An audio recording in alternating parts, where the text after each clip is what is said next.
Tips on Explorer of the Seas that you won't see on Royal Caribbean's website. Today, I'm going to be sharing them with you, so stick around.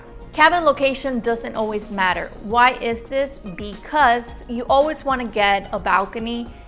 If you get seasick, it's going to make all the difference in the world. And when you are leaving a port and you want to be in your bedroom, then you can just go outside and take a beautiful view of the country, city that you're in. If you have an ocean view window, that one's good, but if you get seasick, you're gonna have to take the elevator up, then you're gonna have to go to the upper deck, and in the upper deck, you're gonna get fresh air, but it's going to be quite an experience. Number 2 is all-inclusive dining and the restaurants that you have to pay for. So with the all-inclusive dining, you get 2 options. You can go to the buffet or you can go to a restaurant, and for that you get dinner reservations ahead of time, and you get to choose the time in which you go, and they have a designated table for you. Most of the time they've told us that that table is set in stone and that's where we have to sit all the time, but it's happened that they've allowed for us to sit someplace else. For example, when we go for lunch, we don't always sit at the same spot, and like once or twice for dinner, they allowed for us to sit elsewhere. If you want to go to a restaurant where you have to pay, just know that it's the same food. And I know this because from experience, I can tell you, for my birthday, we went to a steakhouse in Explorer of the Seas, and the same food that they were serving in the main diner, they had it there. The only time when I noticed that the food was completely different was in the UAE when we went on Jewel of the Seas. They had an excursion in the actual cruise, and one of those excursions included that you would get a meal of your choice, actually several meals. You would pay for it and they would give you a tour of the kitchen and so on and so on. And there the food was completely different. They gave us a risotto. It was just like out of this world. And that's the only time when I've noticed that the food is different. Number 3. Hidden free coffee and snacks, completely free. So Cafe Promenade has all that you need, and this is located in that big hallway that you can overlook when you're going to your bedroom, depending on where you're staying. But in there you can find pizza, you can find bread, and there's a little bit of everything. And if you have the card for the coffee, the one that you pay for ahead of time, there they have a Starbucks, and there's where you get your espresso. But when I mean coffee that's free, I mean, for example, American coffee, that they offer it, and they also offer that in the main buffet. And if you are in the diner, I believe they also give it to you. I'm not sure about that one, but I believe so, because one time I asked for an espresso there and they brought me an espresso, but I know that was American coffee because I know my espresso, so keep that in mind. Number 4. Now I want to talk about shore excursions. And shore excursions, if you book them through Royal, it's going to cost you more money.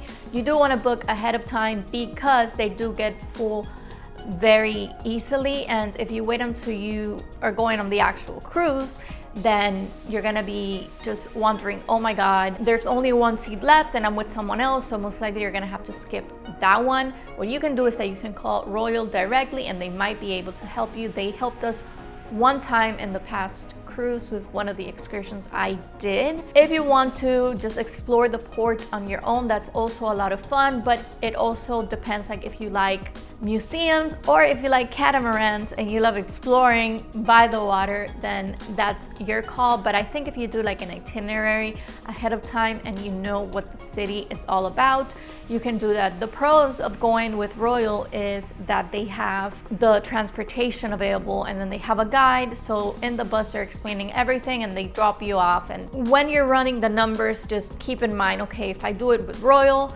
this is how much I'm gonna pay, but if I do it on my own, it's gonna be close to what I'll be paying. You can also find people who will offer the same services cheaper for the excursions, but just know that if you're late, Royal waits for you. If you're doing it with someone else, they leave and then you have to find your way to the next port. No bueno. Number 5 is reservations. So some shows fill up quickly, so if you don't have reservations, then obviously, well, you're not gonna be able to see the show. Most things on the cruise, you're gonna need a reservation. what you can do is that you can go to guest services and you can talk to them, and if there's any availability, like if someone doesn't go, then you might be able to get in. But just know that with cruises, you have to do things in advance. You're planning for the vacation. Don't wait until you're on the ship to make decisions, because it's going to be more expensive. And by the way, in the actual cruise, they have a person who is in charge of entertainment, and there's a channel that tells you all of the events that are going on the cruise, and that includes obviously shows. Internet packages, well, you pay for one device, but it has its trick. I don't do it. But what I'm trying to say with this is that it makes all the difference. I had it when I was on the cruise. We had sea days, and the internet is actually very good, very reliable, and high speed. I do have also T-Mobile, so when I'm in Europe and I'm just exploring whatever city or country I'm in, that free internet from T-Mobile really makes all the difference. So we get unlimited data, unlimited, but it's not really unlimited. What it means is that we get high-speed data for the first, I think, like 20, 30 gigs, and then after that it slows down. So if you do an Instagram live, if you do a YouTube live, it's gonna eat up the data. I know it because that happened to me.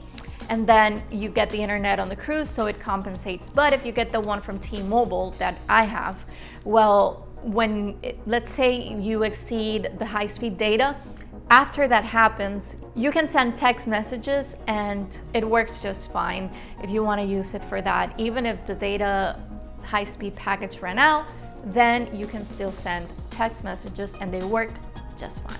So the drink packages, I want to talk about alcohol, and then I want to talk about non-alcohol. So if you get the drink package for alcohol, well, it really depends on how much you drink, and if you drink a lot every day, then it might be worth it for you. If not, then you can save that money and spend it someplace else, in the cruise or on the excursions. But let's say you want to get the drink package, for example, the soda package. I honestly don't get it. I don't drink soda anymore. Back in the day I did, but I don't drink soda anymore. And for me, I found lemonade. As you guys know, like, we didn't ask if it was included, they just gave it to us, but it turns out that it's available and you can go to the buffet and you'll find it there, or if not, you ask for it at dinner.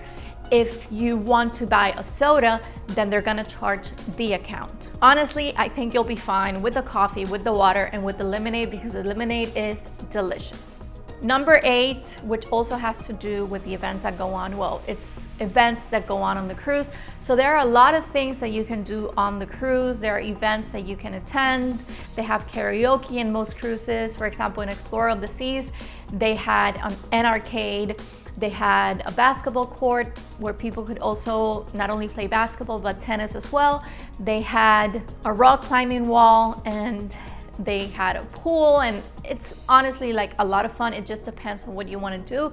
But I think if you're going to spend a day at sea, most certainly you should check out these services. Explorer of the Seas also had a spa and also had a gym.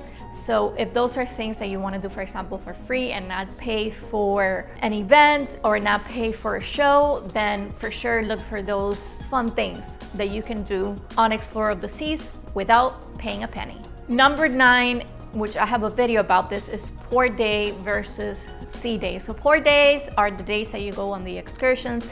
That could get crowded, but just know that when it happens, they're gonna give you a number and then they're gonna ask you to sit at a specific location where they have the theater. So people go and they sit there, they have a number that they use, and then they take you outside, and then the travel guide usually has a flag, and then they guide you, hey, this is your bus, this is where you're going, and so on and so forth. I believe that only works for people who are doing it through Royal. And then obviously you have to go outside, and I've seen people with a little sign that says, oh, this excursion, so I believe that could be the third party. I've never done it through a third party. So that's a lot of fun. You get to go on the excursion, you get to explore, or if you want to do it on your own, I recommend the excursion. So now, when it comes to sea day, it goes back to what we were saying, things get filled up very quickly, so you do want to make reservations. Just know that the pool area in Explorer of the Seas is small. Small by me saying that the chairs around get filled up very quickly. and it's a lot of fun. They had games going on, they have live music going on. It's a lot of fun, but if you're going, just go early and save your spot because it does get very, very crowded, especially on sea days. But it's a lot of fun. When you're on a cruise, even if you are on port day or on sea day, you're gonna have the best time of your life. Disembarking day. So when you disembark, just know that you have the options of leaving your bags outside of your room. I believe you leave them the night before you disembark, like at 11, you leave your stuff there. And then what they do is that they take it downstairs and then you don't have to drag anything.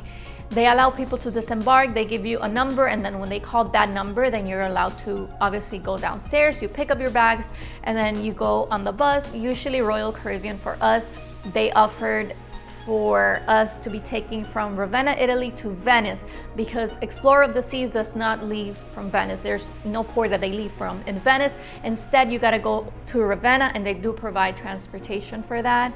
They do make a stop, a technical stop, and there's an area where they have food, and it's honestly a lot of fun. So I hope that these tips helped you. I want to welcome so many of you to my channel. I'm very excited. I really want to get to 30,000 subscribers, and I'm just beyond grateful. I also have Instagram if you guys want to follow me there, and I have a TikTok account. I'm going to be linking it down in the info box. With that being said, if you want to see the Royal Caribbean cruise of Explorer of the Seas, we basically went to Italy, Greece, and Croatia.